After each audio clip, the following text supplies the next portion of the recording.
My name is Redacted Maxwell, and I'm going to be offering a reflection. I consider myself something of a heretic for a UU. Impressive. Because I do not believe in love as a universal necessity. I wholeheartedly believe that it is just as possible to do good in the world and live a fulfilling life without love as it is to do so with love. While I do believe in the significance of the connections between one another and the universe, and in the necessity of caring for each other and the world, and while these are important parts of my faith as a UU, I do not believe that it is important or necessary for everyone to frame this as love. I've come to this conclusion through the lens of loveless aromanticism. First, what is aromanticism? Basically, someone who's aromantic experiences little to no romantic attraction. Among aromantic, or aro people, there's a wide range of relationships we may have with romance. In my own case, I enjoy many activities typically considered romantic and have feelings that others might call romantic, but I'm not comfortable describing my relationships that way. Lovelessness, in the context of loveless aromanticism, refers to not experiencing love, in general, not just a lack of romantic love, and or rejecting love as a framework relevant to oneself. I like to parallel lovelessness to atheism. Love, like God or gods, is deeply important and meaningful to many people, and can be a powerful motivator and source of meaning. But neither love nor God is necessary to do good or to live a fulfilling life. In a theological context, the definitions of love that are most resonant for me are those that define love as action, rather than as emotion. If I were to take a stab at defining love in such a way myself, I'd say something like, love is a commitment to, in one's actions, caring for one another and for the world. But what in my mind is important about this is not the use of the term love, but the action itself. I do not consider myself loveless. I like to say I'm not a loveless aromantic, but I believe in their beliefs. But I regardless feel deeply alienated by the idea that using the word love to describe my motivations is as important as or more important than the actions I take. I also prioritize love as action over love as emotion because not all people experience emotions in the same way. One person may be motivated to care for others because they feel love as an emotion towards those others, whereas another person's motivation may come from a place of intellectual conviction that it's the right thing to do. While these motivations and others may coexist, that will not and cannot be the case for everyone, and I do not place a moral judgment on one being better than the other. To truly affirm the inherent worth and dignity of every person, I believe that we cannot treat love as a necessity. Emphasizing the framework of love as necessary leaves behind people for whom that doesn't work. Just as atheism allows for living a meaningful and ethical life without God, lovelessness allows for living a meaningful and ethical life without love.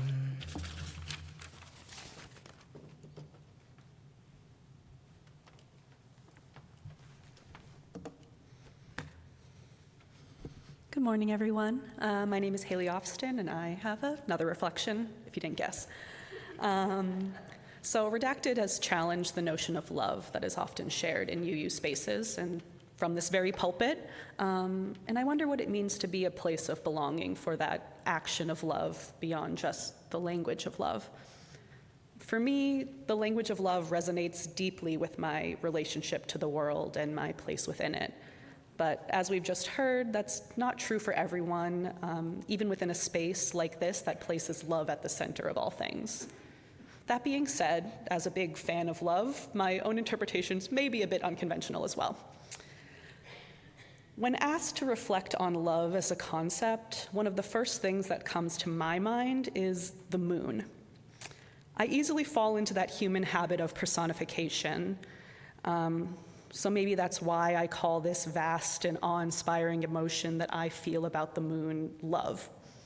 But I don't think that that is all that dissimilar from the deep and often all-encompassing affection that we have for other people.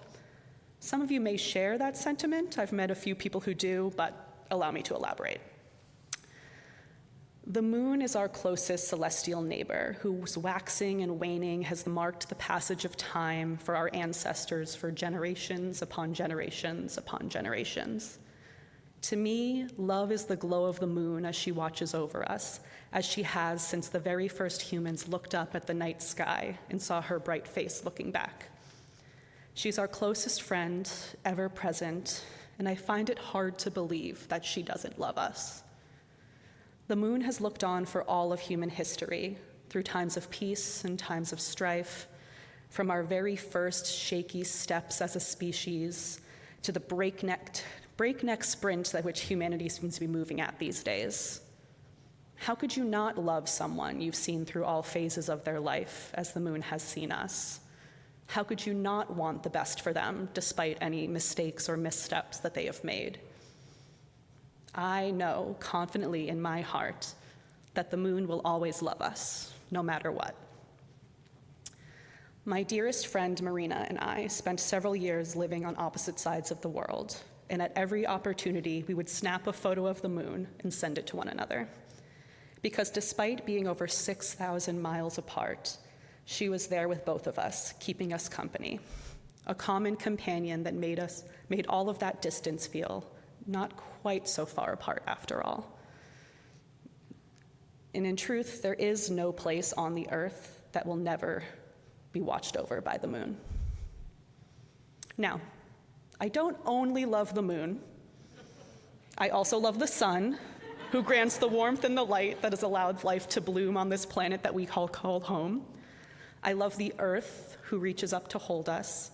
Her land takes care of us, provides us food and shelter, and only asks for good stewardship in return. I love all the seemingly infinite stars in the sky that remind us that no matter how small we may feel in the great expanse of the cosmos, we are still a part of it. Love is a fundamental force as innate and unbreakable as gravity. Could you escape it? Sure, if you manage to reach the escape velocity of love. I think that sounds like a lot of work, personally. But as gravity holds the moon in orbit around the Earth and the Earth around the sun, love is the fundamental force that connects us to one another and to the vast universe all around us. So in summary, I offer you this. American astronomer Carl Sagan famously said in his 1980s documentary series, Cosmos, "We are a way for the cosmos to know itself." In the same way, I say, we are a way for the universe to love itself. Thank you. Love is a rose. It is layered, sharp, alive, and beautiful. To know love is to know the moon, the sun, the universe. We are a way for the universe to love itself. Love is at the center of our Unitarian Universalist faith, the core of our principles and shared values. I think it's fair to say we preach love from this pulpit most every Sunday. And love, like God, is not language that resonates with everyone. When Redacted shared their thoughts on love in our young adult workshop last spring, I told them that I was compelled by their thoughts as I was challenged. I admit my first reaction was, well, the language of love doesn't resonate, but the thing we're pointing at is the same.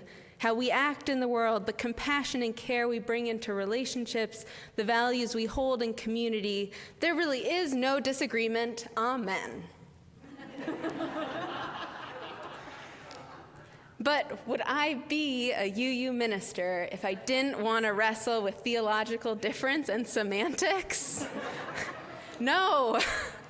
I am excited by this difference because Redacted challenged me to wonder, what is this thing we call love? Why do I think it matters so much? What does it mean when Unitarian Universalism places love at the center? The fact that Redacted equated lovelessness with atheism also hit a chord within me. Because my understanding of God is this thing called love. If I can call myself a theist, which many days I do, love is the force that I'm pointing to, a force that draws us toward connection, toward repair, toward belonging. It isn't a particular being, it's the insistence that every being in this universe matters. And in my own spiritual practice, I feel deeply grounded when I center myself in love. So suddenly, this word that I was thinking of as accessible and meaningful doesn't resonate with everyone. And here's where difference in belief becomes Unitarian Universalist holy ground. This is where what appears to be semantics can go deeper. Difference in belief matters most when it can make us better, when it can deepen our own actions, our own theology. So when someone says that word doesn't work for me, we actually have the opportunity to dig into the what and the why of our faith. So, what is love? In All About Love, philosopher Bell Hooks reminds us that love is an action, a practice, a discipline. That love is in the daily work of showing up and of listening deeply. Like all of our reflections pointed to, Hooks says that love is in acts of compassion and care. Love is the courage to remain present to one another's humanity. It's the fierce commitment to the flourishing of all. And that kind of love can be uncomfortable, but it's also hopeful, aspirational, and inspirational. If love is our theology, then ours is a faith of action, and our communities become the living proof of what we believe. So we ask, do people feel safer here? Do they feel more seen? Can they bring difference? Are we more free to be fully ourselves? The what of our faith is exactly what Redacted's reflection points to, and it's what every reflection we heard this morning points to, that even if the language of love doesn't resonate, the reality of what we mean when we say love in UU community is important insofar as how it shows up in our actions. But why is love at the center? If my own experience of the relationship between love and theism can be our starting framework, the why may be similar to why theists exist. In her book, When Things Fall Apart, the Buddhist teacher Pema Chodron writes, "The difference between theism and non-theism is not whether one does or does not believe in God. It's an issue that applies to everyone, including Buddhists and non-Buddhists. Theism is a deep-seated conviction that there is some hand to hold. If we do the right things, someone will appreciate us and care for us." She notes the humanity of it all. We are all inclined to abdicate our responsibilities and delegate our authority to something outside of ourselves. And she goes on to say, quote, "Non-theism is relaxing with the ambiguity and uncertainty of the present moment, without reaching for anything to protect ourselves."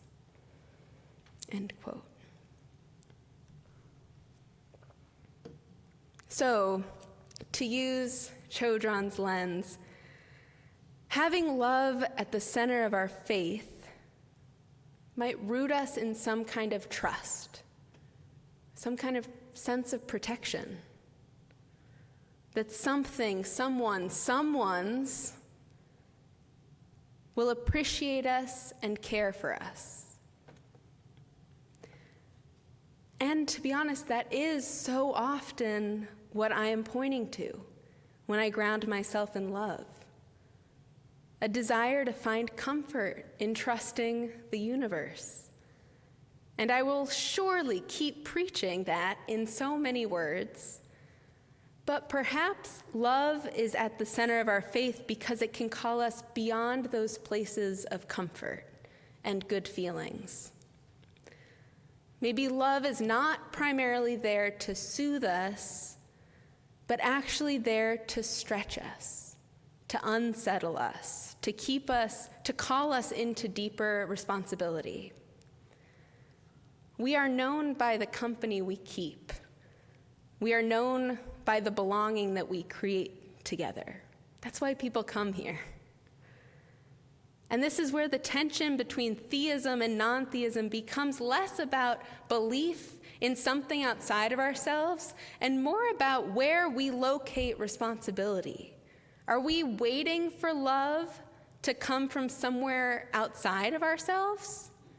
Or are we willing to be the place where love becomes real? There's a challenge here from all of our young adults, from bell hooks, from Pema Chodron, from love being at the center of our faith. Love gives us responsibility. It is action. We're the ones that must show up. We're the ones who must repair what is broken. We are the ones through whom the universe learns to love itself more fully. That can feel like a heavy calling, but it's also an invitation into that profound meaning that we all ask about. And I think this is why those semantics matter. Not because we need everyone to agree on the same words, but because the words we choose shape the practices we live. And if love is our call to action and a discipline and a spiritual force that calls us beyond comfort, then love all of a sudden becomes the thing that transforms us, whether we call it love or not.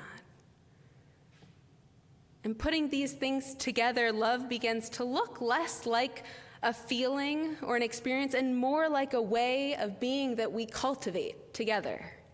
A way of being that is brave enough to stay, brave enough to feel, brave enough to act.